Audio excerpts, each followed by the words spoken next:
What's the situation with the Chibok girls and the 20 policemen who are still not accounted for?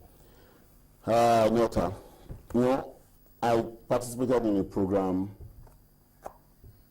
on BBC over the weekend in Abuja, and a tape was played to me before my contribution, where one Mr. and Mrs. Samuel, whose daughter is one of the girls that were abducted, they spoke, and they spoke their mind.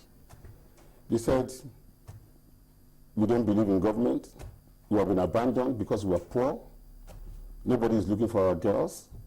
It was a very pathetic thing. I was almost emotional myself.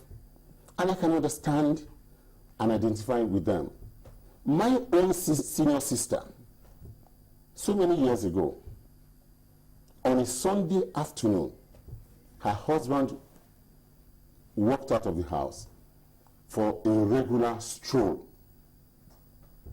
Till today, he has never come back. I know the pain we went through. I know the pain my sister and her children went through till she died sometimes early this year. So, the issue of Chibok girls is a national tragedy. But you see, it's a tragedy that we must bear with fortitude. I just told you, Marco, I said... Have we given up? No, let me land. I've just told you that we are in a war situation. The Romans said, I don't know the word in Latin again, they said, nothing is worse than war. In war, you have kidnapping, you have raping, you have conflagration, burning, you have killing, you have all sorts of negative and evil satanic activities, especially with this religious thing. I saw with my own eyes, I see soldiers putting their feet and crushing day-old children in Iraq.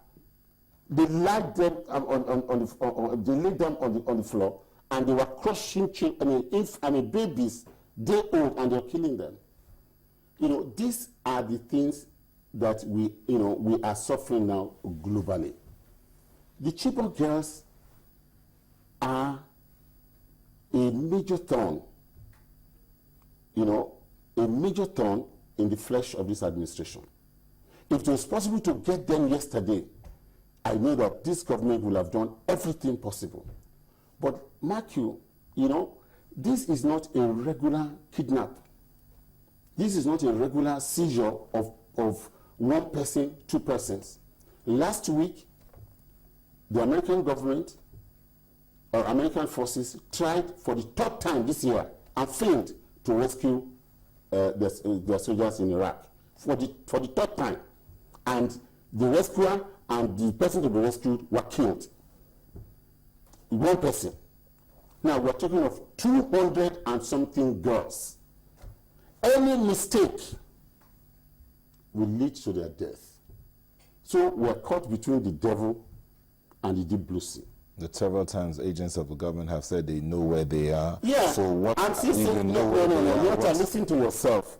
If I know where the girls are, and they are surrounded by insurgents, okay, and I want to free them. I only have, there's only one choice: go there and confront those who are the keepers and have a shootout.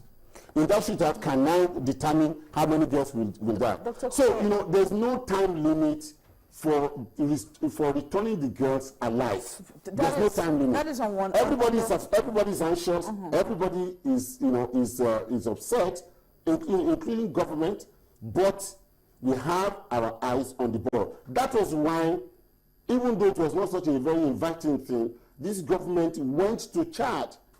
Taking any olive branch or anything at all that can give hope to releasing the girls. That was why we went to all that arrangement, other ceasefire.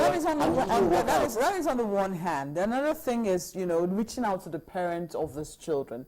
We did see at the time when the president invited them to the villa. That was after a while, even though a lot of people commended that. But Have we seen any outreach to them since that time? Of course, you will not see outreach because the president is no longer the one that is taking care of the outreach. There are a lot of efforts. I mean, there are a lot of efforts that have been made by government. There's the save the children effort. Also, keep the schools safe.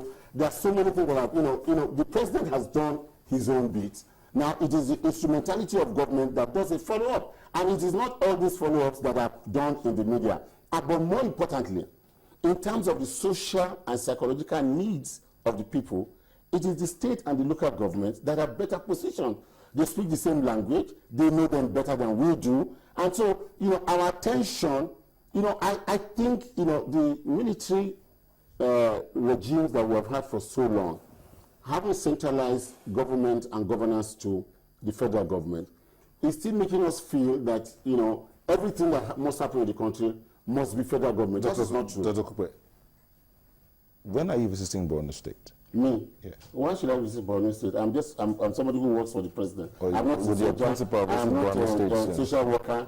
Would your principal visit Borno State? What is Would the president visit Borno State soon? Beg your pardon? Would the president visit Borno I'm sure State he will. soon? How soon would that I be? do not know.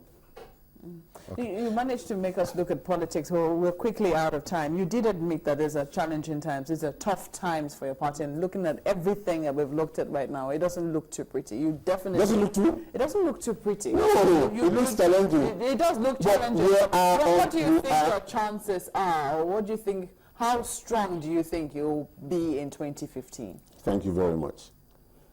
Let me tell you for free. We have to answer that very quickly because we're out of time. Yeah, let me tell you for free. Yeah. I said it that when Major General Buhari emerged, because you have to have a candidate we had a candidate. All right, when Major General Buhari emerged as the APC flag bearer, I knew that was a fatal error. It's a fatal error because number one, Nigerians are looking for future development. They are looking for a disengagement from everything that has got to do with our past. Looking at the Buhari, Babangida, Absalam, Obasanjo. These are people that are part of very respectable elders and leaders who have done their best, but they are a phase of our leadership that is passing off. Do you understand? So for APC to have now brought, part of our past history that we are not so proud of, and then you are talking about change. How can you make a change with somebody who was part of our problem? Do you understand? So, and we know that Nigerians are not stupid. A decision, a clear decision will have to be taken between having somebody, having an agenda, a transformation agenda that has worked and that has produced. And have you listened to, Buhari has spoken about three occasions at his declaration, at his inauguration, at his, during the primaries and all that. I'm sure I've asked people, nobody can remember anything that Buhari has said. There's no vision. The only thing we have, being told was not even by him, by other people, is that Buhari has integrity and is honest and is incorruptible, which are also not true. But at the appropriate time, these issues will be taken up. But as for our chances, I can't see Goodluck Ebele Jonathan losing this election. It's not possible. Thank you very much, Dr. Okupe. Thank you for coming on the show. We've been speaking with Dr. Doyin Okupe, Senior Special Assistant to the President on Public Affairs. We've been talking about different matters. We will take a break and we'll come back to continue the conversation on another matter. Please stay with us.